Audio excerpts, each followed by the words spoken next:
Hello, friends, and welcome back to r/IDontWorkHereLady. Today we have another set of excellent stories, so sit comfortably and let's get started. B. Listen to the call opening. A lot of my stories are technicalities, usually as I work inbound-only call centers under the guise of companies who either have A. large call volumes, so outsource some of their calls to ourselves, or B. can't be bothered to hire extra staff to provide actual 24/7 service, or C. a mixture of both. This, however, is not one of those stories as it's a government account, so legally they have to disclose that we are a third party in the call opening. This takes place in the UK after a long streak of horrible weather and storms. This is also not verbatim. So a call drops in probably around 2030. It's for an account most newbies fear, and us seasoned agents still have no clue what half of the call routes even do. Me. Hello, this is third-party company on behalf of your local council. How can I help you? Lady. Hello, yes, this is Madam Stick Up My Butt, and you need to get somebody down here now. My roof is going to cave in, and your shoddy engineers didn't fix the leak properly last time. Deep effing breath. Right? It's going to be one of those. Me.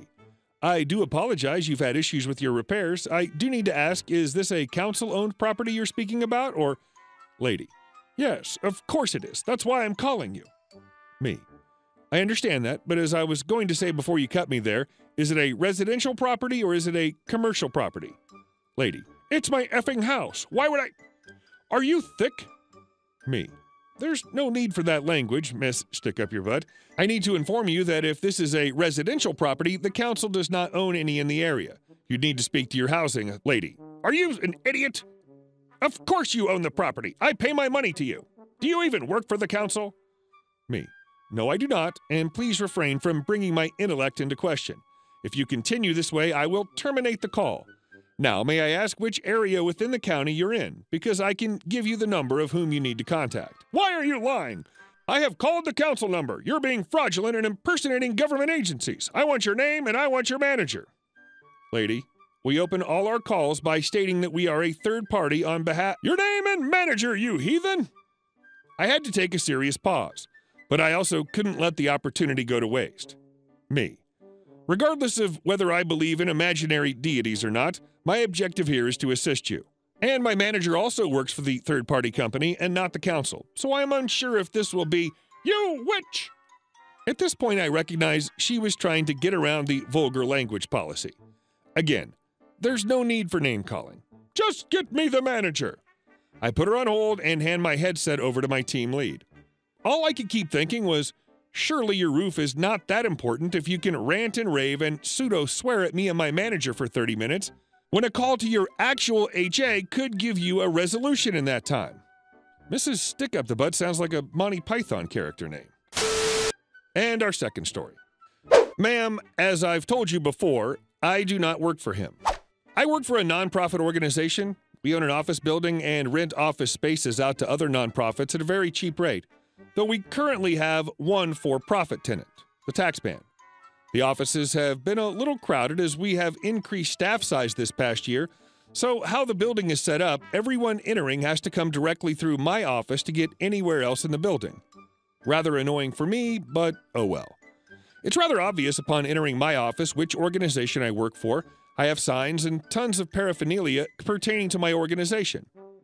Well, the taxman is rarely in his office, as this is his secondary location, so typically when his clients come in and see he's not there, they simply ask me to place a piece of paper on his desk for them or some similar small task. This one client of the taxman, Entitled Cow, comes in rather often, but being the entitled cow she is, she speaks down to me and gives me many tasks to do. For example, she once came in, discovered the taxman wasn't in his office, and started rambling off to me. I need you to give this to the taxman. Tell him that I didn't know what to put XX section, and I have another question about XX, so I need you to have him call me immediately. I politely responded, Ma'am, I don't work for the taxman. I work for the nonprofit organization which owns this building.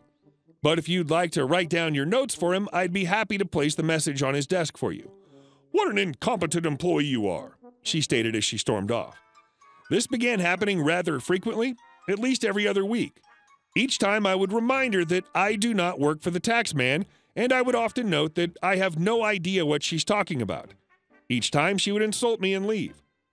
The last time she came in, about 2 weeks ago, she walked right up to me and said, "What do you even do all day? Watch Netflix? Your job is boring."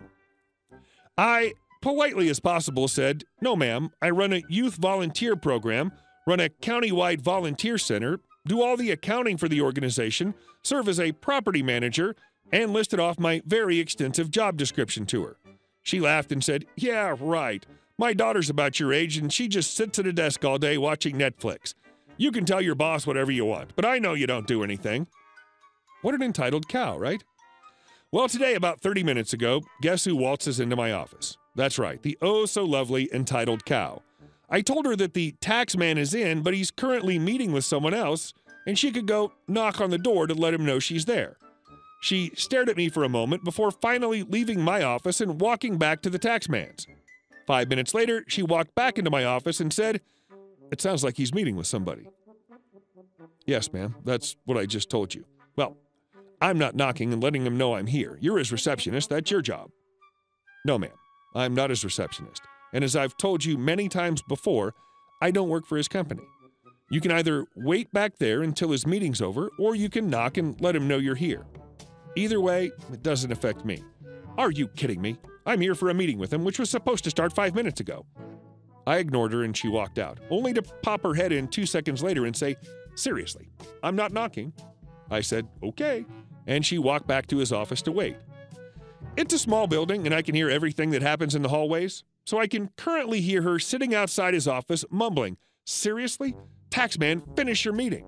You're supposed to meet with me. F your incompetent receptionist." F me, the incompetent receptionist of the taxman who just watches Netflix all day, right? I'm an adult consulting with you, not a child working for you. This was a couple years ago. I work for an engineering consulting firm, and most of our clients are operational mines. My job sometimes involves visiting mines and collecting data or giving the clients recommendations. Another important thing to know is I look very young. People often assume I'm 5 to 10 years younger than I am, and for some reason, wearing a hard hat and safety glasses makes me look even younger. Also, my hard hat and safety vest have my company's name printed on them. When I was 26, I went on a site visit to a mine. I arrived, went through safety inductions, tied in with my contact, and started doing my job. There was a college intern working at the mine, and his behavior around me the first day was super weird.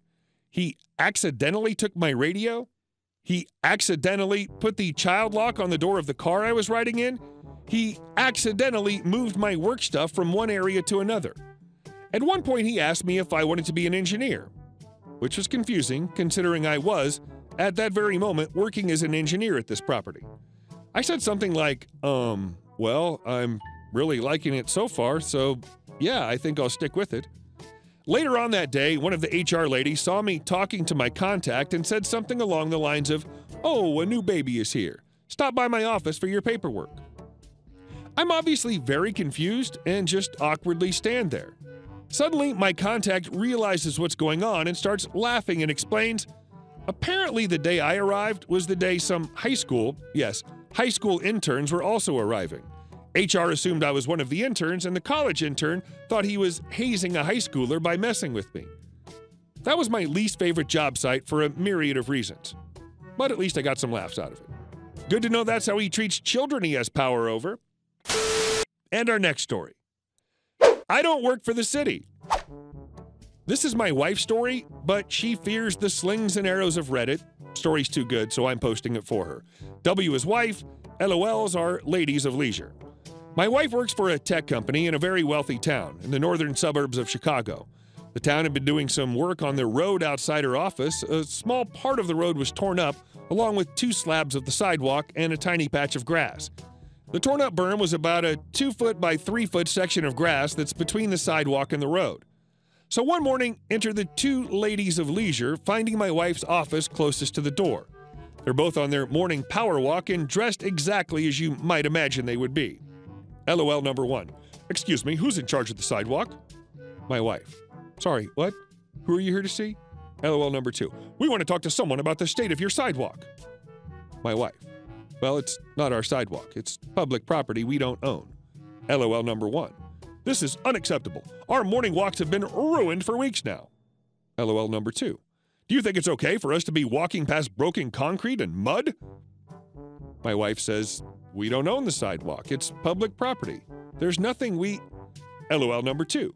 Do you know what would happen if we fell trying to get around your broken sidewalk? My wife says, nothing, because it's not our property. We do not own it. LOL number 2. We could sue you. My husband's a lawyer, and your company is destroying the aesthetic of this town.